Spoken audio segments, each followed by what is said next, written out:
Сайн уу, Камжат ТV байна. Энэ удаа ярих агентлагаар дамжуулж Вьетнам их нэртэй болох хүсэлтэй нэгэн солонгос эрэгтэйд тохиолдсон үйл явдлын талаар ярих гэж бодлоо. Өмнөх Камжат ТV-гээр цацагсан Вьетнам их нэртэй дугаарыг үзсэн бол Вьетнам эмэгтэйтэй гэр бүл болгож байгаа хүн 5 зүйлийг анхаарах хэрэгтэй байдаг талаар яригдчихсэн. Тэр нь нэгдүгээрт шивэстэй эсэх. Мэдээж шивэстэй хүн болгон муу хүн гэсэн үг биш, зүгээр Вьетнам эмэгтэйтэй гэрэлжсэн солонгос залуучууд Вьетнам эмэгтэй шивэстэй л бол битгий танилцаарай гэж бие биендээ загтдаг юм байна. Хоёрдугаарт жинхэнэ өөрийнхөө Facebook хаягийг үннээр нь зааж өгч байгаа эсэх. Вьетнамд хурмаа хийхдээ хамаатан садан найз нөхд нь олноороо оролцож байгаа үгүйг харах, мөн хурмын виз гарах хүртлээр Вьетнамд ганцаараа үлдсэн байхдаа их хэмжээний мөнгө нэгж байгаа эсхийг бас өмнө нь солонгос хэлний шалгалтанд бэлтжсэн үгүйг мэдэх шаардлагатай талаар өмнө нь дэлгэрэнгүй ярьжсэн. За өнөөдөр яригдах хүн бол өөрийнх нь ярьж байгаа зүйл бүгд үнэн шүү гэдгээ харуулахын тулд нэвтрүүлэгт нүрээ нууггүйгээр ил гаргаж ярилцлага өгсөн байгаа. Нэрийг нь Кан Пёнгман гэдэг. Анх яагаад гадаад их нэртэй болъё гэж бодсон тэр дундаа Вьетнам эмэгтэйтэй гэрлэе гэж шийдсэн бэ гэхээр энэ Пёнгманы төрсөн дүү нь Вьетнам их нэртэй ямар ч асуудалгүй сайхан амьдардаг, бас эцэг эхэн нэлээд нас дээр гарч байгаа, өөрөө бас нас нь 50 төгсөж байгаа болохоор сайн сайхан амьдарч байгаагаа харуулах гэж яарсан учраас агентлагад хандсан гэдгээ хэлсэн. Интернетээр олон төрлийн агентлагуудыг судалж, онлайн кафе дээрх хүмүүсийн сэтгэгдэл, амжилттай гэрэлсэн кейсүүдийг уншиж өөрийнхөө хэмжээнд тал бүрийн нэлээд сайн судалгаа хийсний эцэст нэг агентлагийг сонгосон. За энэ эрэгтэй агентлагтай холбогдсон эхний өдрөө шууд өөрийнхөө судалж мэдсэний дагуу шаардлага тавьсан нь миний эхнэр болох эмэгтэй нэгч шивэсгүй байх ёстой. Шөнийн цэнгэний газар стрип клубт ажилтгүй эмэгтэй байх ёстой. Мөн би өөрөө 40 нэлээд гарсан болохоор багадаа 30-аас дээш настай өмнө нь хүнтэй сууж байгаагүй тийм эмэгтэйтэй намайг танилцуулж өгөрөө гэдэг шаардлага тавьсан. Пёнгман Вьетнамд очиж эхний өдрөө л агентлагийн Вьетнам дахь салбар дээр очиход 12 эмэгтэй өөртөө танилцахаар ирсэн байсан. Бүр анханасаа анхааруулад өөрийнхөө нөхцөлийг хэлсэн байхад агентлагаас авчирсан 12 эмэгтэй бүгдээрээ том том шивэстэй дөнгөж 20 гарч байгаа залуу охтууд байсан болохоор тэр өдөр ямар ч сонголт хийж чадаагүй юм байна. Хоёр дахь өдөр нь бас нэг алдартай зуучлагч эмэгтэй гэрт нь очиж гэрийнх нь гадаа машин дотроо хүлээгээ сууж байтал гинэт нэг эмэгтэй машины хаалга онгойлгож орж ирээд хажууд нь суусан. Жолоочтой буюу агентлагийн ажилтнанд энэ юун эмэгтэй вэ гэж асуухад өнөөдөр өөртөө чинь танилцах эмэгтэй байгаамаа тусдан дуудаж ирүүлсэн, та хоёр сайхан ярилц гэхэд Пёнгман би Вьетнам хэл мэдэхгүй штэ, юу ярилц гээд байгаа юм бэ? Дээрээс нь энэ эмэгтэй чинь шивэстэй байна. Би амьдралд минь тохиолдох маш том зүйлийн шийдвэр гаргах гээд ирж байхад та нар арай л миний шаардлагыг хүндлэхгүй, ингэж хамаагүй хандаж болохгүй штэ гээд жолоочтой уурлаад тэр хажууд нь орж ирж суусан эмэгтэйг хөөж гаргасан.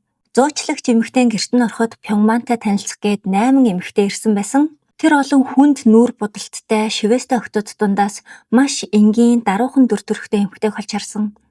Гэхдээ танилцаад насын асуудал Вэн Ти Хиен гэдэг 95 оны 29 настай эмэгтэй байж таарад өөрөөс нь яг 20 насаар дүү байсан болохоор хичнээн таалагдж байгаа ч гэсэн насны зөрүү арай их байна гэж эргэлзэж эхэлсэн. Яг энэ байдлыг нь агентлагийн захирал анзаараад та Хиэнд их таалагдсан бололтой. Хиэн өөртөө чинь ярилцмаар байна гэсэн. Насны зөрүүн дээр санаа зовох хэрэггүй шүү. Ядаж хэдэн минут ч болтугай эмэгтэй дээр очиод ярилцаад үзье гэж ятгсан байгаа. Пёнгманд эмэгтэй ч гэсэн таалагдчихсэн учраас за тгийгээд хэдэн минут ярилцаад явъя гэж бодсон боловч машин дотроо ярилцаж цаашлаад орчуулагчтайгаа гуруула хоолнд орж итэл орчуулагч Хиэнд гэрлүүгээ залгаж аавтайгаа яриад гэрлэх зөвшөөрлөө авч асуу гэж хэлсэн. Эрэгтэй бүр шоконд орж зүгээр хэсэг ярилцсан гэчээд юун хурмын зөвшөөрөл ав болоод явчих ваа гэхэд Хиэн тантай гэрлэмээр байна гинэ гэснээр өөрөө ч мэдэлгүй гинэт их нэртэй болчихсон байгаа. Агентлаг яаж үйлчлүүлэгчдтэй шахалт үзүүлж байгааг бол харж байгаах гинт машинд нь эмэгтэй хүн суулгаал эсвэл ярилцаад үзгэж хамт явуулснаа гэрлэх шийдвэрийг гаргуулж байгаа нь анзаарагдсан. За Вьетнам их нэртэй гэрлэх үйл явц бол хамгийн түрүүнд Вьетнамд хурим хийсэн байх ёстой. Тэгжээж эхнэрийн виз гардаг учраас заавал хурим хийх болдог. Пёнгман Хиэний зургийг гэрийнхэн лүгээ явуулахад гэрийнхэн ч гэсэн их цагаан, цайлган харагдчихээн хөөрхөн эмэгтэй байна гэж дэмжижсэн.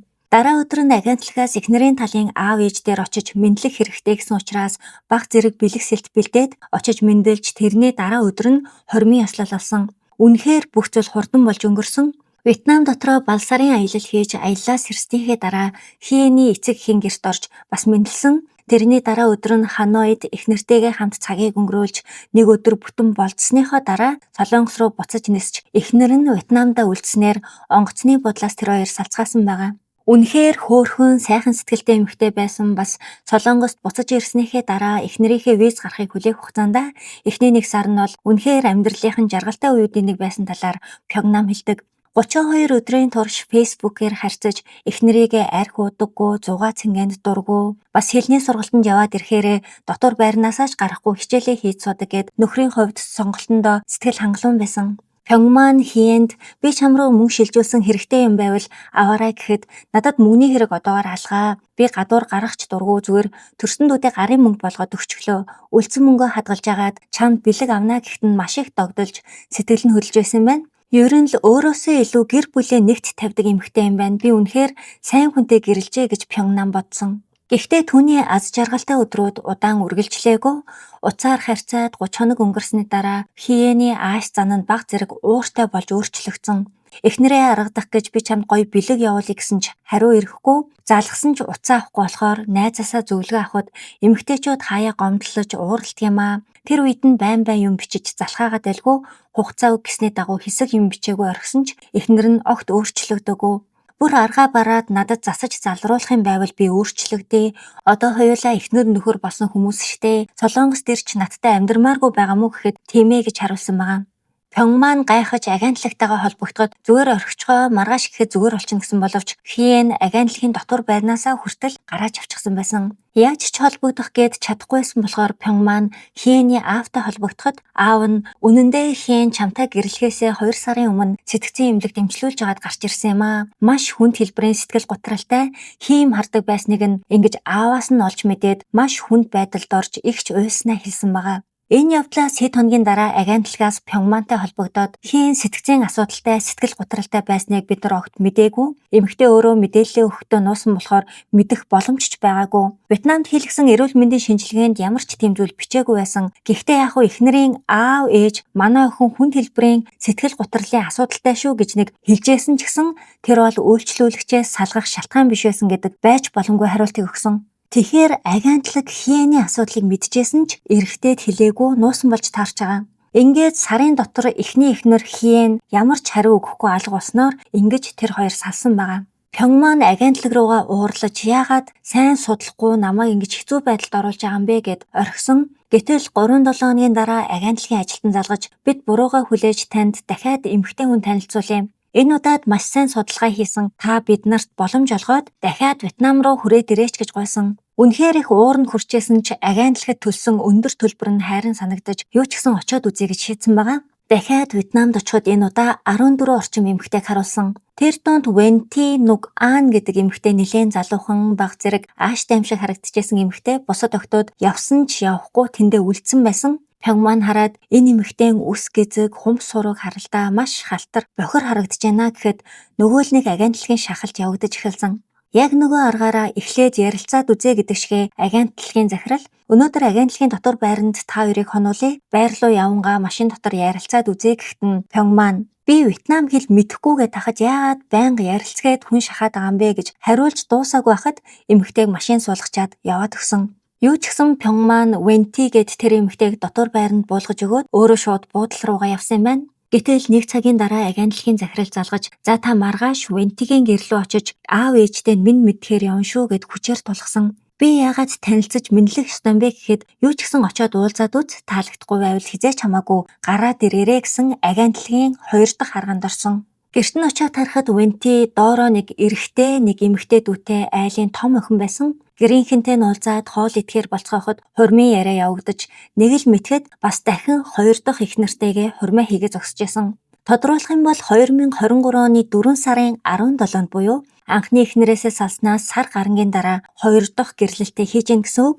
Гэхдээ гэрлэх ёслолцыг хийхээс өмнө биш хийсний дараа Вентигийн бичиг баримтууд эрүүл мэндийн шинжилгээний хариуг агентлагаас Пхёнгманд үзүүлсэн. Эмэгтэй нь гидсэн дээр буюу хүүснийхэн доор төөх хэмжээний сорив байхаар нь агентлагаас асуудал мухар олгон өрөвслийн сорив байгаамаа гэж хариулсан. Гэтэл мухар олгон хагалгааны сорив ердөө 5 мм орчим урттай байдаг. Бас сорвины байршлан ч таарахгүйсэн болохоор Вентигийн сорвины зургийг өөр хүнд явуулж асуулгахад энэ хийсвэр хагалгааны сорив байна. Хүүхэд төрүүлсэн байх магадлал өндөр байна гэсэн хариуг авдаг. Тэгвэл хоёр дүүтэй гэж танилцуулсны нэг болох эрэгтэй дүүгээ гэж танилцуулсан 8 настай хүүхэд эхнэрийнх нь хүүхэд юм байна гэдэг дүгнэлтэнд хүрсэн. Энэ хоёр дахь эхнэрээс салах үйл явц тийм ч удаан өнгөрөөгүй маш хурдан болсон. Хоёр дахь удаага Балсарын аяллаар явж эхнэрийнхээ визийг мэдүүлчихэд Солонгост ганцаараа буцаж ирсэн. Буцаж ирснийхээ дараа гэрээхэндээ эхнэрийгээ танилцуулах гэж видео коллоор залгасан боловч утсаа огт аваагүй. За яг уу ядраад эрт унтсан юм шиг байна. Дараа та нарт танилцуулъя гэд маргааш нь залгаж ярихад эхнэрийг нь харсан Пхёнгманы төрсөн эгч энэ охин нэг л эвгүй жоохон явдалтай юм шиг харагдаад ахын гэхдээ би нэг удаа гэрлээд бүтлгүүцсэн дараагийнх нь энэ эмэгтэй болохоор дахиж дараагийнх гэдэг зүйл байхгүй нүдэ анаад хүлээж авахаас өөр аргагүй шүү гэж эгч нартаа бас аав ээжтэй ойлгуулсан байгаа. Солонгост буцаж ирээд 10 гаруй хонсны дараа Вьетнамын цагаар 9 цагийн үед залгаж үзэхэд дахиад утсаа авахгүйсэн. Гэнэт нэг л биш вэ гэсэн мэдрэмж Пхёнгманд төрөөд шууд видео кол хийхэд дуудлагыг нь Венти авсан. Гэхдээ караоке шиг газраас бүр ухаан мэдрэлгүй шатаар бууж гүйж байгаа нь харагдаг бөгөөд маш задгай хувцалсан нүрээ хитрхи их будсан бахаар нь наад хувцас чинь яатсан хаана юу хийгээд байгаа юм бэ гэж уурлахад өөдөөс нь инээж өхөөрдүүлэх гэж жүжиглэж эхлэхэд нь шууд уцаа таслаад дахиж дуудлагыг аваагүй юм байна. Гэтэл удаагүй агентлагийн захирал залгаад баар ч юм уу тийм газар ажилдаг эмэгтэй бишээ. Манай агентлагийн эмэгтэй ажилтны стилийг дуурайж тийм хувцас өмсөн гинэ. Буруугаар ойлгох хэрэггүй гэсэн чинь Пхёнгман та нар хүн итгэмээр юм ярил та гэхэд дахиад үгээ өөрчилж эхнэрийн чинь таньдаг дүүгийнх нь үйлдвэрийн нээлт болоод тэнд очих гэж л тийм хувцалсан гэхэд та нар чинь одоо хүнд эхнэр болох хүнийг танилцуулах ёстой болохоос хизээч эхнэрээ болгож болохооргүй хүмүүсийг түүж авч танилцуулдаг юм уу яач утсан шөнийн цэнгэний газар ажил хийгээд явж байгаа нь илтэйгээ эцтэй гэж уурлсан. Тэгтэл агентлагийн захирал таны сэтгэл эхэлж хувирсан болохоор сэтгэл санааны хохирол $5,000 бэлдээрэй гэж хэлсэн байгаа. Биэндээ ийм сэжиг бүхий сорвтой хүүхэдгүй гэж надад худлаа хэлсэн байх магадлалтай бас шөнийн цагаар ажилдаг эмэгтэй байна гэж хичнээн хэлсэн ч агентлаг тэрийг нь огт хүлээн зөвшөөрөхгүй харин ч эсэргээрээ Пхёнгманыг хитрхи их хардаж сэжиглэх өвчтэй гэж $5,000 сэтгэл санааны хохирлын төлбөр Вентид өгөх ёстой гэж шаардсан. Үйлчлүүлэгч буюу энэ Пхёнгман гэдэг эрэгтэй үнэхээр бүх юмыг сэжгэлдэг өмнөх эхнэрэнчтэр энэ эхнэрэнчтэр бүгднгийнх нь Facebook хаягийг хайж олдог бүх юмд эмзэг ханддаг гэж эсрэгээрээ агентлаг маш их ууртай байсан. Пхёнгман эгчтэйгээ энэ талаар зөвлөлтөхөд чи ч гэсэн тийм сайхан төгс хүн бас бишээ. Эхнэр чинь Солонгост ирээд асуудал гарах юм бол тэр асуудлыг бүгдээрээ хамтдаа засаж өөрчлөхөд л болно гэж зөвлөсөн. Дээрээс нь агентлагийн захирал та битгий санаа зовоо. Бид нар эхнэрийн чинь виз гартал дотор байрандаа маш сайн анхаарал тавьж харж хандж явах болно гэдгийг амласан. 2-7 хоногийн дараа Пхёнгман буцаж Вьетнамд очиод эхнэрийн талын гэр бүлээс уучлалт гуйж та бүхнийг шархлуулж санаагчин зовоосон дуучлаарай. Дахиж уурлаж ийм асуудал гарахгүй гэж хэлээд тэндээ 2 хонсон. Пхёнгман Вентид солонгос хэл сурч хичээл хийхдээ ашиглаа гэд нэг ноутбук бэлгэлжсэн юм байна. Тэр ноутбук дээр Какао буюу солонгосчуудын ашигладаг чатны аппликейшнийг суулгаж өгснөөр асуудал үүссэн. 2023 оны 4 сард Вентидээ хурмаа хийсэн байхад бүр тэрнээс өмнө 2 сараас ахуулаад өөр нэг солонгос залуутай нэлээд гүнзгий холбоотой харьцажсэнийг нь олж мэдхээс гадна Инстаграмаар дамжуулан эрэгтэйчүүдтэй танилцаж биеийн үнэлдэг байсныг нь олж мэдсэн. Энэ бүх үннийг мэдээд би яах гэж дахиж буцаж ирвдэ гэдэгтээ харамссан байгаа. Хичнээн агентлаг та бол юмыг хитрхи харддаг хүн гэж дайрдаг байсан ч эцсийн дүндээ Пхёнгманы хардаж сэжгэлдэг байсан зүйлс бүгд үнэн болж таарсан. Эхнэртэй нунцсан хүмүүсийн зарим нь Инстаграмныхын зурган дээр үнэхээр амттай байсан гэх мэтчлэн нэмэх 18 үгнүүдийг ихээр комент хэлбэрээр бичиж үлдээсэн байгаа.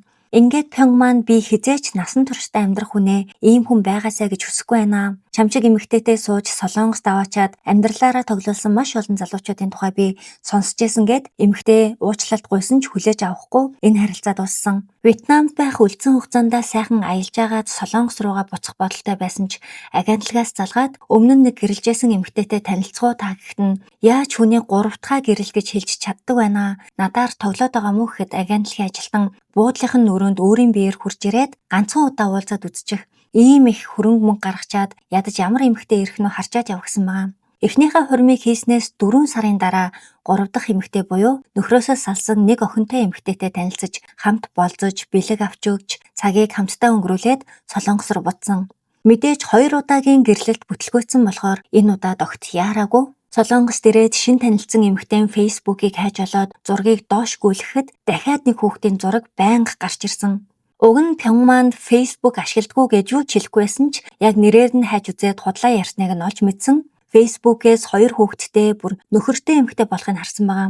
Пхёнгман агентлагийн захирал руу залгаад маш тайвнаар нөгөө эмэгтэй чинь нэг охинтой гэсэн чинь бас нэг хүүтэй юм биш дээ. Надад нэг хүүхэдтэй байна уу, 2 хүүхэдтэй байна уу хамаагүй. Зүгээр л үннээ хэлдэг байвал зүгээр байна гэхэд за бид нар асуугаад эргээд холбогдъё гэж тасалсан. Эргэж залгаснаа нэг эрэгтэй хүүхэд нь өөрийнх нь биш, дүүгийнх нь хүүхэд юм байна. Вьетнам эмэгтэйчүүд маш гэр бүлсэг хүмүүс байдаг. Дүүгийнхаа хүүхдийг өөрийн хүүхэд шиг л хайрладаг юм байна гэхэд дандаа энэ газар гомдлож, уурлаж яах вэ? Нэг удаа ч гэсэн итгээд үзээгээд 2023 оны 6 сарын 5-нд Пхёнгманд 3 дахь хурмаа харамсалтай нь хийсэн байгаа. Гэрт нь очиж мэдлэх, хурмын үйл явц, балсаар гэд бүх зүйл яг адилхан давтагдсан. Энэ нэмэгтэйг өөрийнх нь сүүлчийнх нь байгаасай намайг битгий хураасаа гэсэндээ маш сайн ханддаг байсан. 3 дахь эхнэрийн нэрийг Вути Кимдун гэдэг нэртэй байсан болохоор хурмын дараа энэ нэрээр нь хайтал яг адилхан зурагтай 3 Facebook гарч ирсний нэгэн дээр нөхөртэйгөө 2 хүүхэдтэй ахуулсан зургаар дүүрэн байсан. Комментийг уншихад дүүгийн хүүхэд гэж байсан хүү эхнэрийнх нь өөрийнх нь хүүхэд мөн болохыг мэдэж авдаг.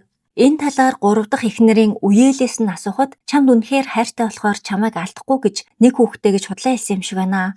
2 хүүхэдтэй нь үнэн гэхэд тэр чатыг скриншот хийгээд агентлагийн захирал руу явуулж миний хэлсэн үнэн л байгаа эцтэй гэсэн маа. Агентлагийнхан үнэхээр Пхёнгманыг бүх юмыг хардаж сэжиглэж ухаж байдаг ядаргаатай үйлчлүүлэгч гэж харж байсан бол Пхёнгман ч гэсэн агентлагаас үнэхээр залхаж байсан. 3 дахь эхнэртэй Пхёнгман үннээ хэлэх боломж олгоход эцэг хүртэл өөрийнхөө хүүг миний хүүхэд биш гэж яасан болохоор надад ингэж худлаа ярьдаг хүн хэрэггүй. Ийм хүнтэй амьдарч чадахгүй нь чи чинь бас гэрлэлтээ аль биесээр батлуулаагүй ч гэсэн нөхөртэй юм байна штэ гэд 3 дахь гэрлэлт өртөө 2-7 хоног л үргэлжилсэн.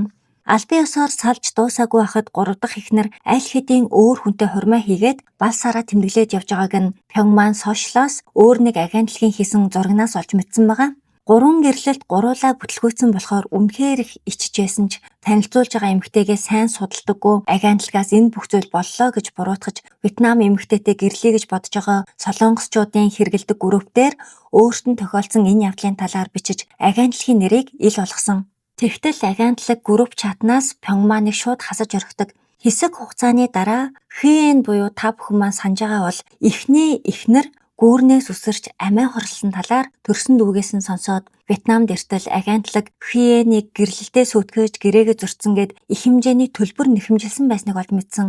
Хьюэн өөрөө сэтгэл готралтай, сэтгцийн эмнэлэгт хэвтэж эмчлүүлээд гарч ирээд удаагүй байхад нь бас дээрэс нь агентлаг их мөнгөний торгуул ногдуулж дарамтлсан болж таарч байгаа. 4 сарын дотор 3 эмэгтэйтэй гэрлэж эхний эхнэр нь бүр нас орсон, дээрээс нь агентлагтай муудаж эцэст нь тэр агентлагч гэсэн бүх бурууг орчуулагч бас жолооч руугаа чихээд үйл ажиллагаагаа зогсооцсон. Одоо л өөр нэрээр шинэ агентлаг байгуулад ажиллаж байгаа юм байна. Тэрийг мэдсэн Пхёнгман энэ бол миний амьдралын хамгийн муухай цаг үе байлаа. Эрэгтэйчүүдийгээ Вьетнам эмэгтэйтэй битгий суугаарай гэж урайлах гэж бас нэг л бис санагдах юм бол болчдөг байгаарай гэдгийг хэлхийн тулд энэ нэвтрүүлэгт орсноо хэлсэн. За өнөөдрийн дугаар маань энэ түрээд өндөрлөж байна. Яг ийм Вьетнам эхнэрүүдтэй холбоотой дугаар үзхийг хүсвэл комент хэсэгт та бүхэн маань саналаа бичиж үлдээгээрэй. Сувгтаа subscribe болон хонх лайка дарахаа битгий мартаарай. Тун удахгүй иргэн уулзтлаа. Түр баяртай.